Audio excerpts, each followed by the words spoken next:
film, cinema. Like film or cinema sort of. Yeah, you have to use the weapon that you have, which is cinema. What cinema can one make if one doesn't live life?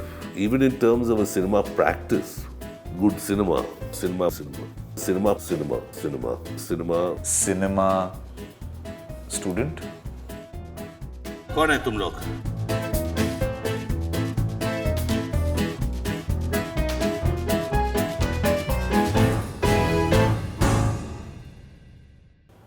I'm very awkward today because we have the person who we learned everything that we know about film, cinema, image art, and storytelling from.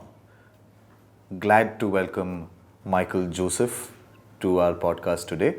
Mike was the head of department at Srishti School of Art, Design and Technology, where both Avinash and I learnt.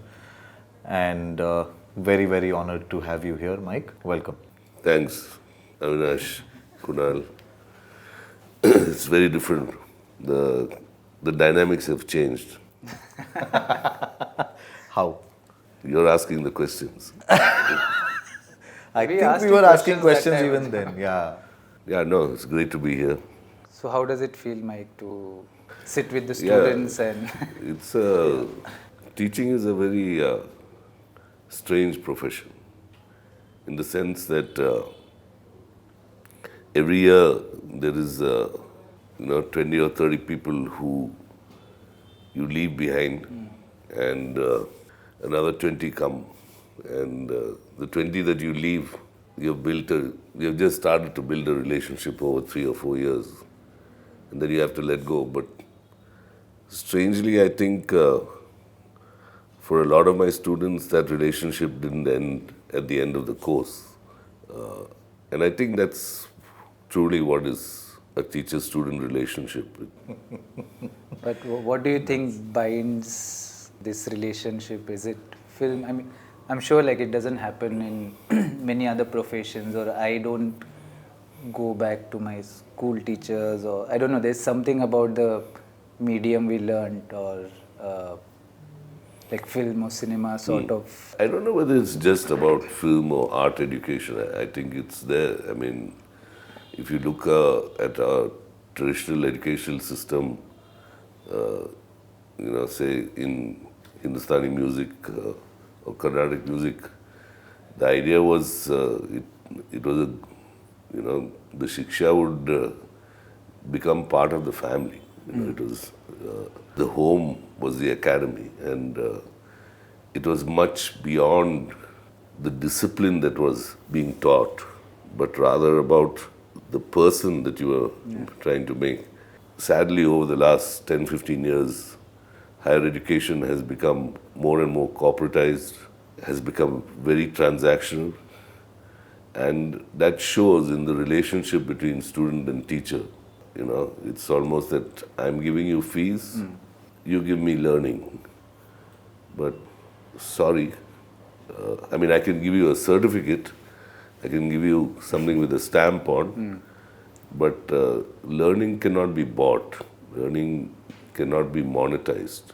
And I think we need to understand that. Taking from here, like I remember when we were in college, there was no syllabus per se, but then I think after that maybe you have worked with students in different institutes. So has there been a different experience to create some sort of syllabus because it was in a different context or like a institution? There was a syllabus. Okay. It didn't seem like that. There was a progression. Of course, you were probably on the dot, so you didn't see the line. But there was a line. But yeah, it has become more regulated over the years. And if you know the content, then you can teach. Yeah. If you're a great filmmaker, you can teach. This is not the case. I know great filmmakers who are lousy teachers, and I know lousy filmmakers who are great teachers, and I also know great filmmakers who are also great teachers. How do we teach it? what is the form that it takes, that determines how that learning will be imbibed. You know, if I take this chai now and very lovingly give it to you and say, have some chai, Avinash, then you'll sip it and relish it in a particular way. Yeah. But if I took the same chai and threw it in your face and said, yeah, drink it, it's the same chai, it's just the way I gave it to you. Yeah. That's why your mother's dal tasted so delicious, because it was the hand that made it. It was not some fancy ingredients or herbs that created it. So the same thing also for the learning space, you know. So now actually for me also it has become more than teaching per se, teaching film. Took me a lot of time to move away from looking after a department which I loved, and to open myself out to to take on a task which meant that it was not just about a subject, but it was about learning itself. I remember, I mean, long time back, we were talking about, you were telling one needs to learn to learn. I mean, Like any art form. yeah. Actually, I heard it when I was getting a tooth pulled out at my dentist. So I was sitting there, and then he teaches in Ambedkar. And he was telling his assistant, he said, you need to learn how to learn. And I said, oh wow, this guy is, and it makes total sense, you know. In media education, where the technology is changing so much, distribution systems are changing, the economics of the whole business is changing. How can you remain the same? Even what you've learned before will not hold. So one had to constantly relearn. But yeah, there are a lot of things that are very transitory and which you need to keep relearning, and there are certain core values, I think, which are never going to change. You know, things like care, or things like accountability, or responsibility. But has the advancement in technology changed the way of storytelling in some way, like, or?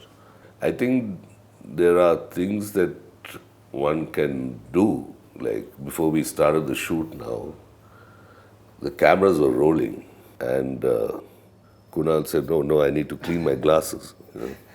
And everything was rolling. That is unthinkable on a film set. Because each second, as soon as the motor, camera starts up, and because it is a mechanical motor, there is a sound. There is not this eeriness of the silence. Yeah. And as soon as that starts, your heart starts pumping in a different way. And you're calling cut when you know you've got the shot, and you're not even, maybe you're giving 5-10 frames, and then you're saying cut. So the ease of shooting in that sense, I mean, I can make a film now and I can just hold. It doesn't matter. Before, to take a shot, say, especially in a documentary situation where I would have to wait. Yeah. You are scared. The cameraman will always be looking like, shall I cut? Shall I cut? No, let it go. Your footage is going. But the issue, I don't think, is coming there. I think the crisis is at the level of content, of how are we engaging with our world, how are we creating some sort of response to our lived experiences, or the thoughts that we have, or what we see around us. Then you have a certain responsibility. I'm not saying that you have to hold on danda and go to collectorate's office and get out the collector. No, you have to use the weapon that you have, which is cinema. But you have been chosen by the community to be, to represent their everyday reality and, reflect on it, to be part of looking at the dreams they had and the fantasies that they have, of looking back in history and critiquing what has transpired in that society. And that is your responsibility as an artist. So you can only do that if one lives your life and one is able to find some sort of an expression for what you see around you. technology will always just be the tool. It cannot become, it's just a gizmo. It might make your life easier. It might, a lot of the things that were,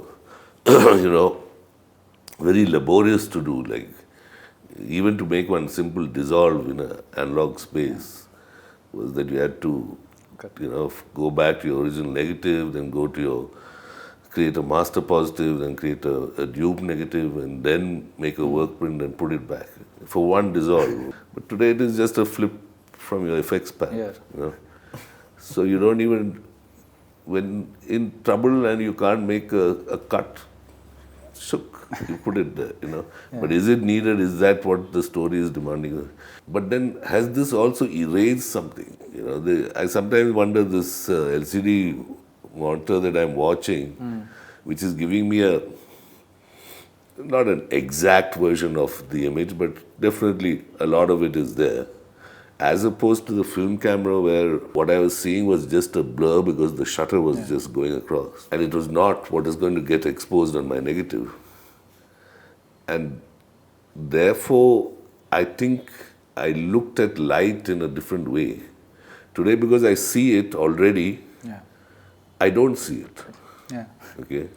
Now in this process, for example, like you just gave example of the dissolve. So maybe like in all this process, like right now they're shooting, so this has some sort of like, I mean, you might feel not, I won't say joy, but when you start from writing till that end product, there's a process, and that it gives at different points some sort of feel or like something, which now, if say now with the AI, if people are directly creating those images or creating those videos, then all this gets lost. So what do you think about that? I mean, there will be some emotions which will never be felt again by some students, like your future students, in some sense. Yeah, but somebody has to tell the AI to do that, no? Yeah, but then it's like, for example, Agam is shooting now, he might be enjoying or not enjoying, but which if he can tomorrow just use this photo and then just write these dialogues and like you get what I'm saying, no? Yeah, probably he would have to develop other skill sets, So there are going to be certain skill sets that are probably not going to get you anywhere. Especially the skill sets that have a certain repeatability and a predictability, which is what a machine can do. But the human mind is capable of imagining and structuring certain things. And if one is to get AI to do that, then you need to have somebody who can tell the machine to do that. And therefore, the skill set will probably move from actually constructing it to how do you conceptualize it and how are you able to prompt the machine to come to that. And even there, I think it's only going to give you a base outline. Maybe that will change, but definitely the way I've been using it in a very small way in terms of constructing written material. But a lot of time I save by getting, the machine to collate all the things which would have taken me hours to do. And then I get a lovely, it's almost like a primer coat. Then I can start adding on to that. But that whole job of, structuring it and bringing it into that form, that initial form, ChatGPT does it much better than me. And it saves me a lot of time. But it doesn't have any insight. It will organize my data, but it's not giving me anything. There's nothing, intriguing about. There's no insight. It's flat. Whether that changes again and whether emotion comes into this, we'll have to see. Like we were just talking few days back in office where, for example, let's take like if you see Herzog's Wild Blue Yonder, he's using found footage. So here also something similar is happening where we will be creating footage, but still you have to tell story eventually using that. So that still remains. I mean, if you can't tell it, it doesn't really help what AI can do. Yeah, because already people like Lebmanovich and all were talking many years back about database as narrative, and even his work with Instagram feeds and things like that is about using information feeds and then curating that into an artwork or his soft cinema is algorithmically editing found footage according to certain prompts and things. So there are different ways. I think that's what's exciting for the coming generation. That that the what I call the avatars of image and sound are many now. And that's a very exciting space to be. I think it was in first year of college, like that time Chuma we used to ask question and I was asking why frame is horizontal and not vertical. Now frames are vertical. Yeah. And then you told me, I mean, God, I'm so. I mean, it's like seeing Final Cut Pro on a Windows machine, or seeing Premiere on a Mac. Like the first time I saw it, I just got it. But then, yeah, that's the way it is now.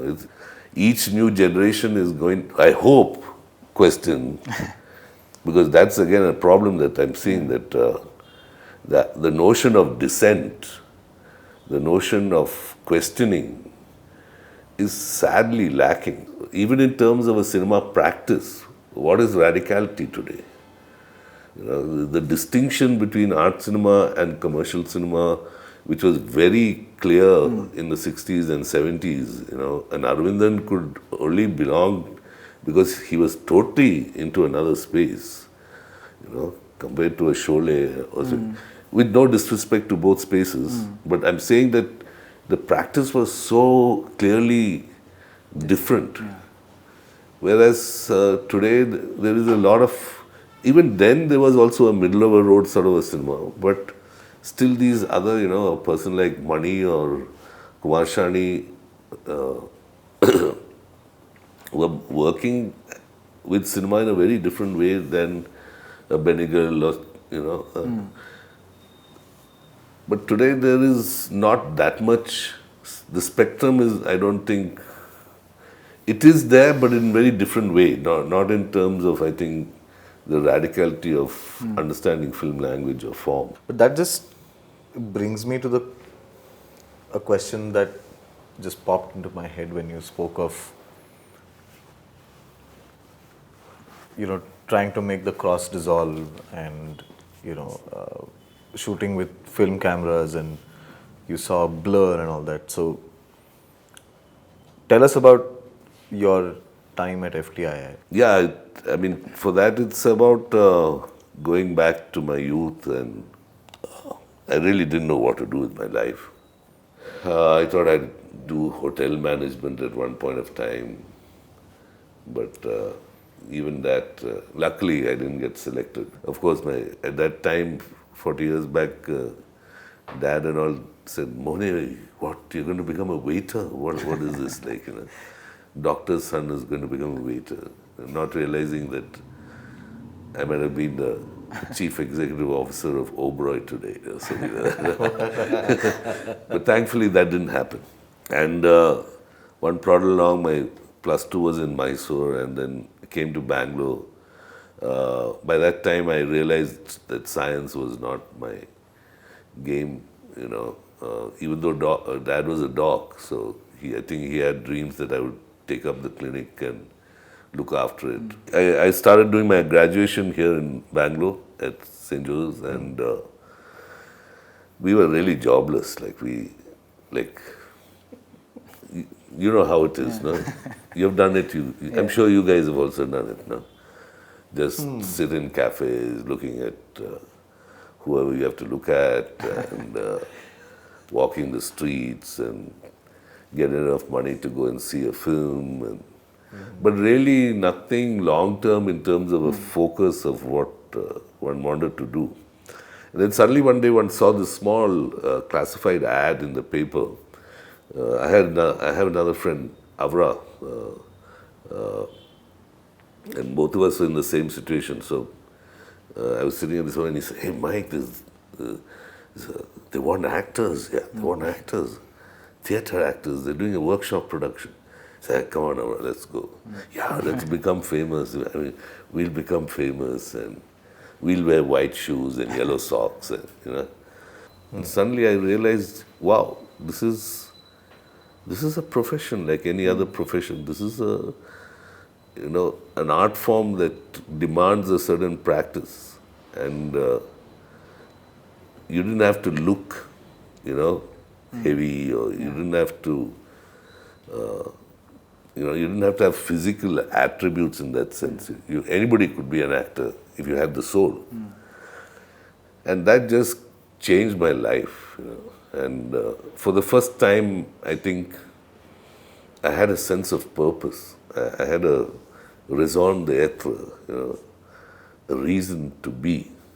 And then we started doing plays, and we formed a small group of people who were very young, as opposed to the existing theatre culture, which was more a very middle class, because it was English theatre. So that happened, and but it's very hard to make a living in theatre, and I realized that one had to move on.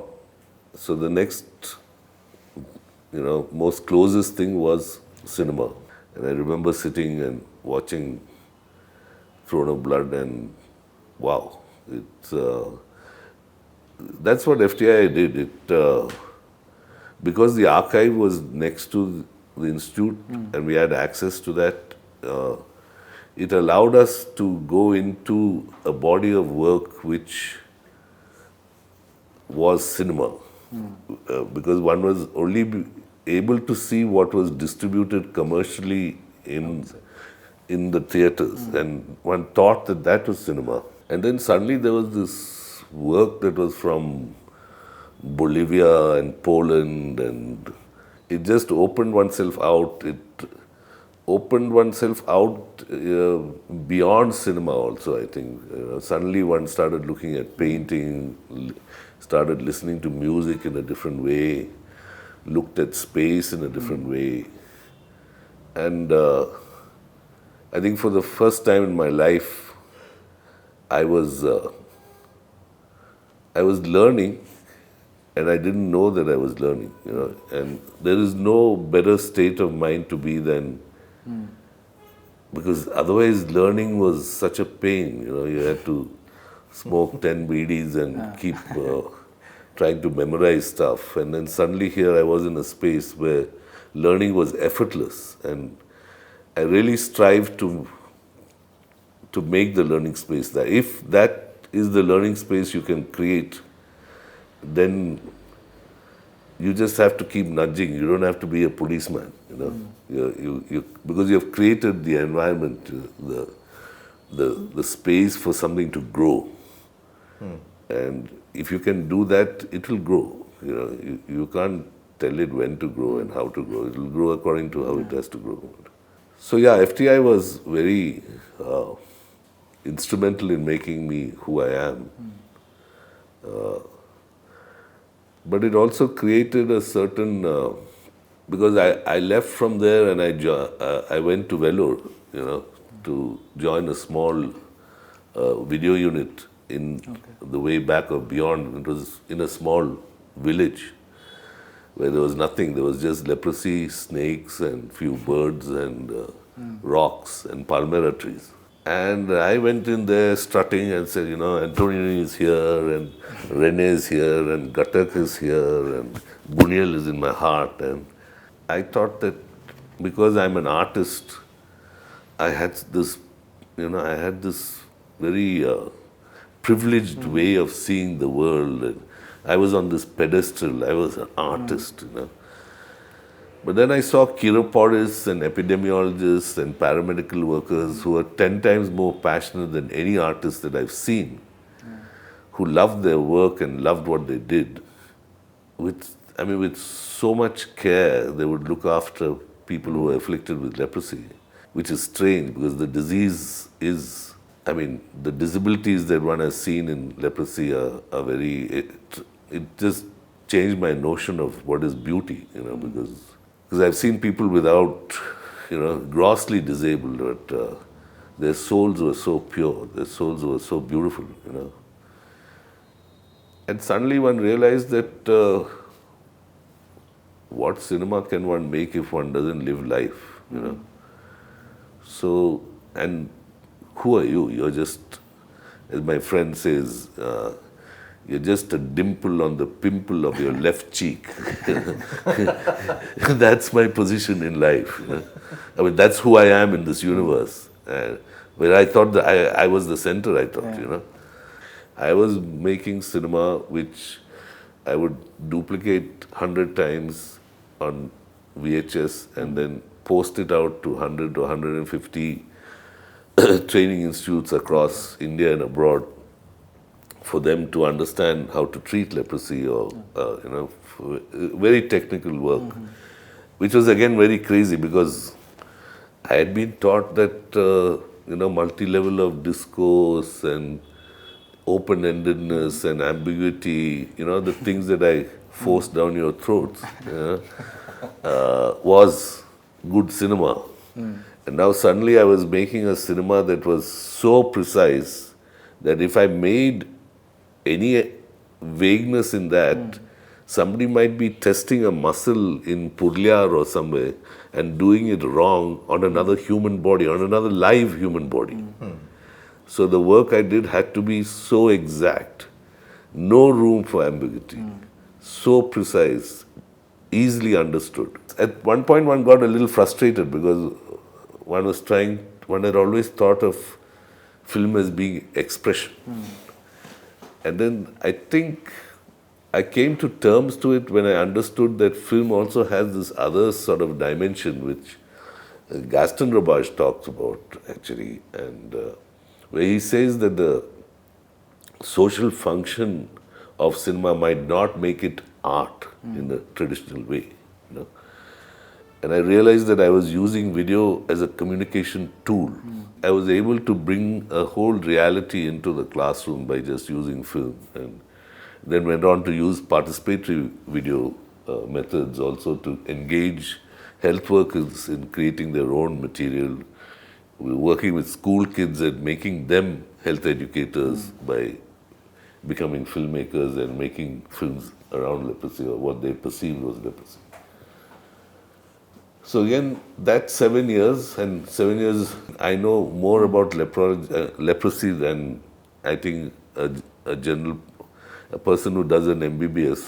I think I'm much better off. Because for them it's just one subject in dermatology. I spent 7 years on one subject. Which are your favorite batches that you taught at Srishti? That would be Wrong very under the belt. Wrong question. Pass. No, and then how was it going back to FTI? You went for some time, no? Again, like Yeah, in 2014 I went back to revision the curriculum. These were all very important spaces in the 60s and 70s. And they were instrumental in creating an alternative film culture. Not only places like this, even places like MS University in Baroda, Shantiniketan, JJ. These are seminal spaces that have changed artistic practice. But it's also very sad to see that, 50 years later that they have changed, definitely they have changed, but I thought they would be more responsive to the change that is happening around in the larger sphere, trying to understand where we are today and what the youth of today need. This was a lost chance in my thinking, because to change something that already exists, which is what I faced when I went in 2014, to try and change something which has already been running for 50 years, where there are certain established practices, it's very difficult unless everybody is on board and everybody wants to change. So that was, I think I was able to open the space out to make them understand that there are certain elements and that there can be a design to your curriculum, that doesn't just happen. So certain things I think paid off in a not in as fast a way that I thought would happen, and maybe that was a mistake to move too fast. But these new institutions that came, that was not the case. You had a blank canvas, and you could start anywhere you wanted, but they didn't. Which so I think there's a lot of rethinking that still needs to go into film education. Something that, I mean, Avinash and I were discussing a few days ago and even yesterday is that there's a certain pattern that we see in most film schools in India, and now gradually I think that has started evolving and changing as well, where most of the cinema that we are shown, and this was true when we were there, it was true for a few years after as well, at Srishti, at Whistling Woods, at wherever different places. Most of that cinema is the usual, your stars, the masters, which is the Tarkovskys, the Buñuels, the Mizoguchis, and the like. There are very, very few times, and only recently have I started seeing that people are being shown works by, I mean, yes, we did get to see some works by Ray and Ghatak as part of our film education, but some of the people who came later, say the Kumar Shahani, the Manikal, we did get to see a few films here and there, but they were not really a part of the curriculum per se. And definitely what were not a part of the curriculum were films by, say, the Sippis, the Benegals, the Chopras, and the others, which was popular cinema. So why is that a phenomenon across the board, where popular cinema is somehow looked down upon in some sense? Why is that? Like, because it creates that kind of thinking, in which it did to me, at least personally and individually, that commercial cinema is not cinema, that is entertainment. Why does that happen? First of all, I think the issue is that there is a dominance of narrative fiction in all film schools, at least most of the film schools that one has seen. And even within that narrative fiction space, there is a certain type of narrative that is dominant. Now, it's an interesting question, because for me also, very early into my film education, I gravitated towards certain filmmakers, and one had this impression of commercial cinema. But let us be very clear also that commercial cinema is commercial cinema, and the currency of commercial cinema is very different from art cinema space. Yeah. One is looking at it as commerce, the other is looking at it in terms of expression, predominantly. Yeah. Okay. But having said that, I don't think one can discount one or the other. Definitely.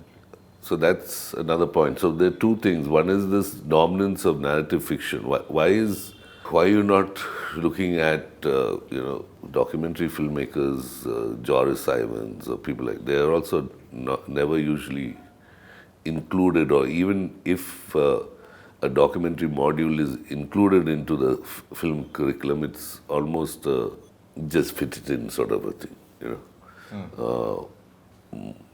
Predominantly all final thesis projects of students are narrative fiction.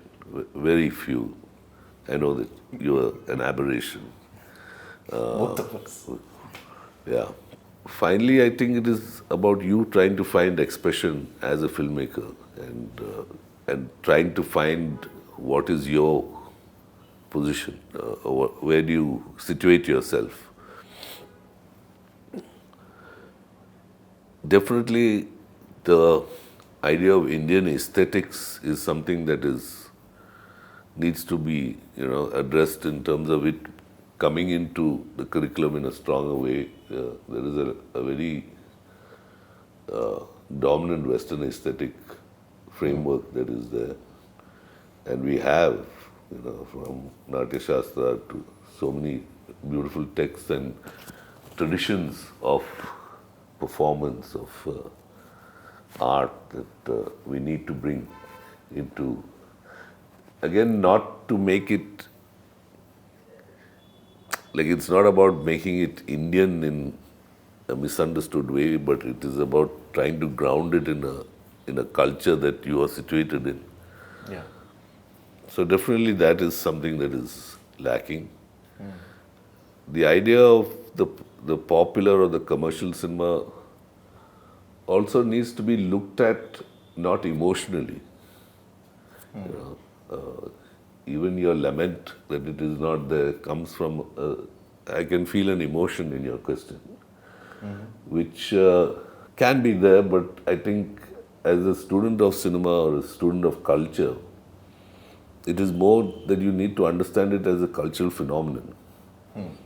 And that whether you make it or not, whether your cinema conforms to the language of commercial cinema and the currency of commercial cinema, is not really the question. It is the question that you need to understand such a cultural phenomenon that is so rampant and so pronounced, especially in a country like India, where films like RRR and things like that are playing on that. There is a certain relationship between the expression and the cultural ethos and the cultural beliefs of a society. And that is very beautifully integrated into its narrative telling.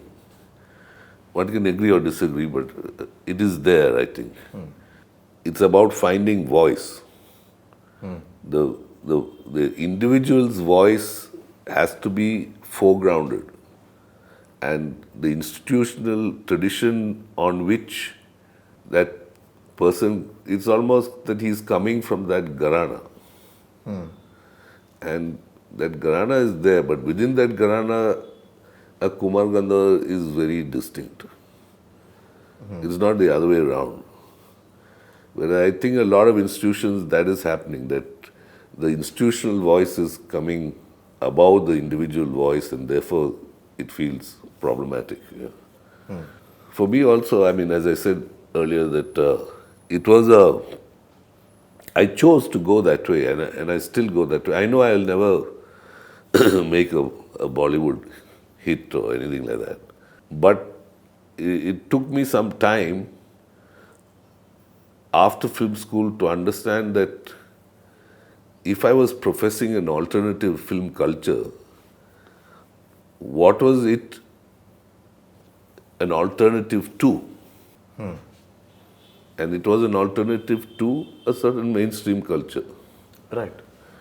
So without understanding that mainstream culture and just, trashing it without a serious investigation into understanding that cultural phenomenon, it was suicidal to do that. So one had to go back. One had to go back to understand what is the analytical dramatic, what is, a traditional narrative sort of thing. Because all my early work did not follow that. I very purposefully was away from it. It was also the beginning, so there was a certain intuitive thing that I was just following. But in the long run, that would not sustain unless I went back.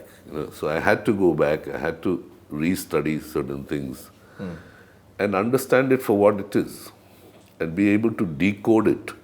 Because my question was also not really coming from, I mean, I do understand the way I asked it probably sounded laced with a bit of emotion. It was primarily coming from the standpoint that perhaps due to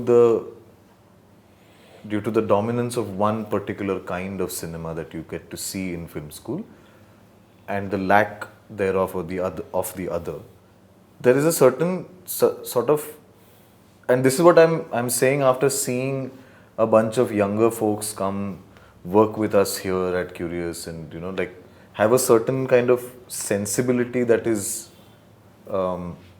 imbibed from learning from this kind of cinema, that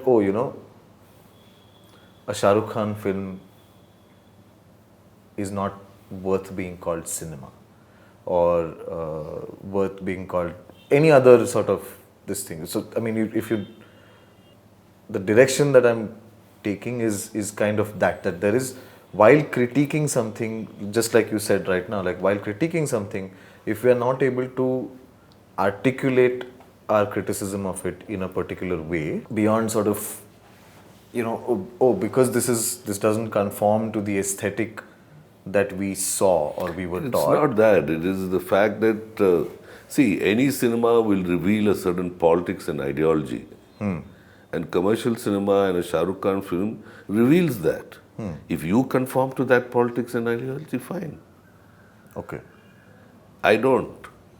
So that's fine. Yeah. I'm just saying that, like, it's just an observation that I see most film schools subscribing See, to the other. Another thing is also that to see that cinema, it's all over the place. Yeah. But if I can name you 10 films that you would have never seen. Correct. Now, then what is dominance? There is a certain hegemony of a particular type of cinema, which is making another type of cinema invisible. Correct. Can we create a film education that gives space for each person to decide for himself or herself where they want to go? In that, what is the balance is something that we can debate, definitely. Or if we are trying to not make something, or are we not bringing enough attention to, those are nuts and bolts that can be tweaked. And that's also subjective, because everybody will probably feel differently about it. What is actually really funny in what you just said is, just like your batchmates are some of the biggest filmmakers that we know in India today, in the couple of batches that we belong to, we've also seen that kind of weird, it's not weird, but definitely feels weird to me, where the two of us were the only two people who made non-fiction films. Not only two, actually.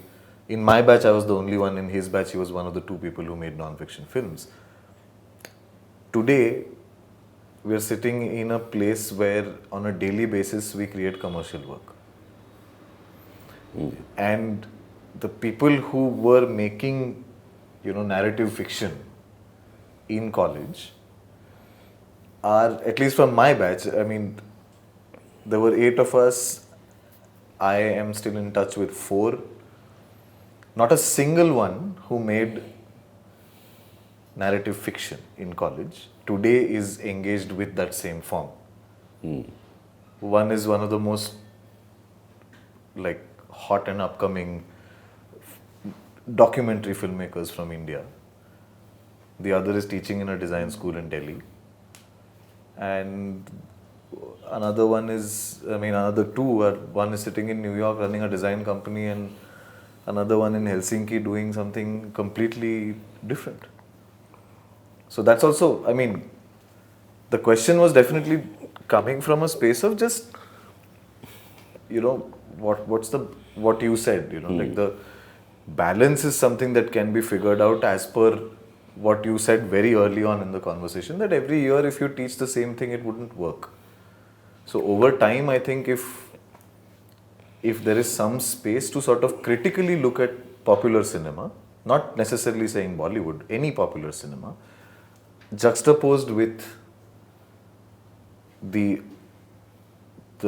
masters, that create a more balanced outlook for students when they are students. Of course, they have to figure out what they do later on their own. But that also brings me to the next thing that I wanted to ask you about. We've heard your name in some films, like Johnny Gaddar, or a couple of other films by Sriram Raghavan, where Michael Joseph somehow just pops up somewhere. What's the story behind that? I think they were looking for a name and they couldn't find a name, so Murli just suggested, like, just put Mike's name. Okay. Then your pet peeve, Three Idiots. That was a very strange story actually, because I think I'd gone for Ocean Festival in Delhi, you know? And then at the airport suddenly I saw Murli. Murli and me were classmates. Actually, he shot a lot of my earlier work. Actually, he shot all my earlier work. So he was just coming out of the loo, and then he said, "Hey, hi, what happened?" And then Rajkumar also came out. And I had not seen Raju for a long time. So we went and caught up and had coffee together. And then about a few months later, suddenly I got a call from, I think, Vinod Chopra Films, saying that Raju had asked us to ask you whether you'd do this small role. So I said, yeah, no problem. And so I think I did a screen test somewhere on the street in Kamanalli early morning.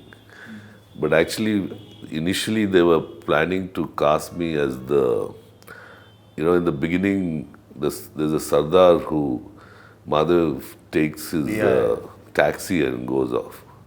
So I was meant to be that Sardar actually. But the problem was the Sardar was talking Hindi in a Mallu accent. So, so they didn't think, and already in the film there is one more person whose Hindi is also off, So I think they thought it was, but it went on. I mean, I even did a costume trial, everything. But then 2 days before the shoot, the day before the shoot, suddenly there was no news. And called up Murli and asked him, what happened, What, you guys just forgot about me? He said, no, Raju has sent you a message, and I said, I have not received any message. But anyway, next day, he did call up and he said, see, this is the problem. You can't be the Sardar. You can't have a Mallu Sardar here. And don't worry, I'll make up for you and I'll get you I'll put you into another role. He kept his promise and then he called me. So, yeah, it was a strange experience because, you're coming onto a set which already everything is very well oiled because they had been working there for a month or two earlier already. And then you're just coming in for a morning shoot, and you've got 3 big stars, and you can't speak Hindi straight also. So they were very warm and didn't make me feel, perturbed or didn't show their position or status. And actually, Amir had a nice thing. So we did 1 or 2 takes, and then we finished, and we just watched the reviewed the shot, and he said, Mike, the last bit, because they ruffle up the thing, and then they run, and I run, and then I come back, and then I start trying to sort out the papers, and he said, you need to finish the scene. Otherwise the searching is something that means you have not come, you have to give up, basically. Basically, you have to give up. So it was nice because just that very small thing, but very beautiful. So yeah, so then that's when I used my hands and of course, Raju's he did editing at FTII. अच्छा cutting point दिया मेरे को, and it was very classical with the sound sort of thing. Yeah, but after that it was a very crazy trip because I think they used it for the promotions and it was part of the ad. So it was shown on, I think, Sony or on television millions of times. So, and it is a very seminal film. So people started noticing this guy who came and did this 3-second. small cabaret sort of a thing. It's kind So, of like the original OG Swiggy uncle. tamasha kiya. And it used to become really bizarre because suddenly I'll be sitting in a train and suddenly, and I would know it's going to come. Inevitably, it'll come. I've seen you somewhere before. And I would start pulling their legs. Yeah, we're triplets, actually. That must have been my brother. No, don't pull my leg. Probably the most absurd one was when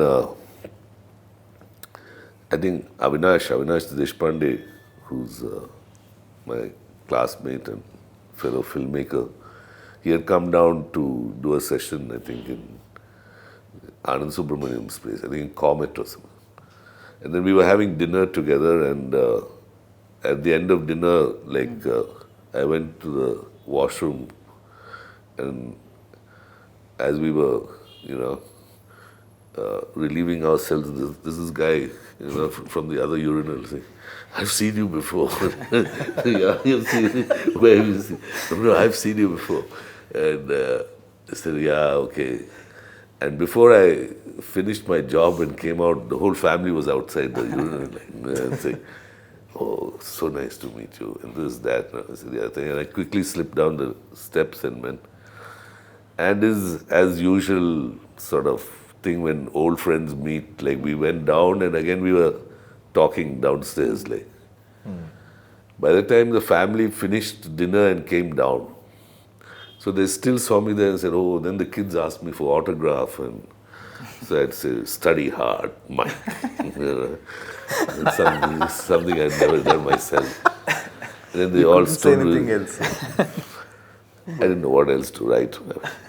It's very strange. And then they all stood and we took a lovely group photograph. And Avinash is watching all this. Avinash is there, Anand there, Manisha is there. Then they walk off. Avinash says, "Hey, you bugger, I'm the national award winner." Because that year he had won Best Adapted Screenplay of the Marathi novel. Huh? Shala, no? Shala, yeah. But yeah, I think in some sense it talks about the power of cinema. And it talks about the power of the popular culture. So, going back to that, I think within that popular space, if one can find an utterance that can have some sensibility and be grounded in a reality rather than it being something that is an escape mechanism from the mundanity of life. And I mean, then it probably can create a certain momentum within within that cinema space for people to see, I mean, to come to understand the human predicament, which is the role of cinema. Cinema will always talk the way the society is. A society will always deserve the cinema that it gets.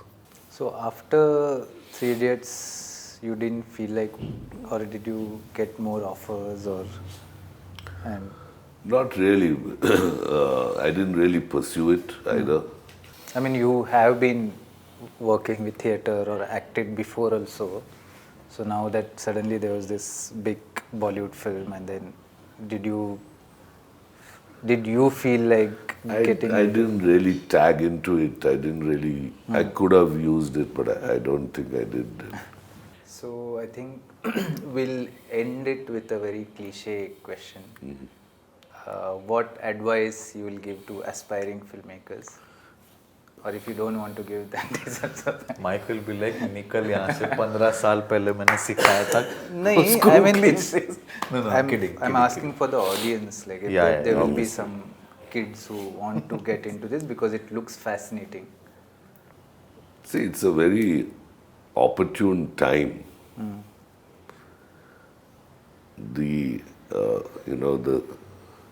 the creative industry is blossoming. Okay, we talk of a creative economy. We talk about creative capital. Yeah. This is not just some sideshow now.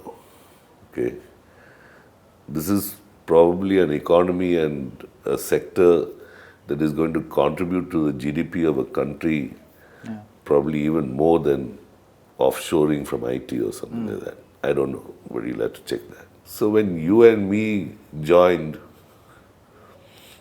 it was like, what? This is just a hobby. This is just an extracurricular activity. How are you going to make a career? How are you going to make a profession? How is it a professional choice?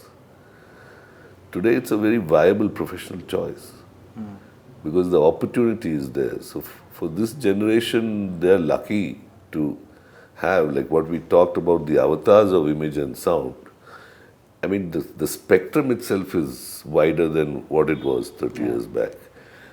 Not only is the spectrum wider, but the amount of work is also more. You know, from a country where we just used to have 3 hours of programming on Doordarshan, I don't know, we have how many satellite televisions which run 24 hours a day. So did it breed mediocrity or did it create a substantial change? I suppose it went both ways. You know, a lot of interesting work also happened because of that. But the whole art of filmmaking, this cannot happen without practice. So if you're choosing this sort of space, then you need to be able to invest in trying to understand the language of cinema. And that's a lifetime's pursuit. I think I need another 2 lifetimes to even come to some sense of finesse. But there's no shortcuts, you know. I constantly get this question of how do I become a better artist fast? Fast. So there's, sorry, this is dumb. And it takes time. You know, I think Metz says something like that. No, he says, because it is so easy to see cinema, that's why it is so hard to understand. Oh, right. But it's not right what I'm saying. I mean, it's not correct, but We'll find it and we'll put it as yeah. super on the screen. Okay, jokes aside, but thank you very much. Thank you for giving your time and giving your invaluable insights to us. In the introduction, I had forgotten to say that we have somebody who's not only an educator but also an actor, a very passionate cinema student. He still calls himself that. And yeah, thank you so much for sharing all of these experiences that you've had and your insights into the world of filmmaking and education, film education, creative education. And thanks for making us who we are today. So with that, we will come to a close of this. And also thank you for giving us the title of this episode, pretty much, Sage on the Stage, I think. So I think it's a very fascinating I think it title. should be Sage off the stage. Got it.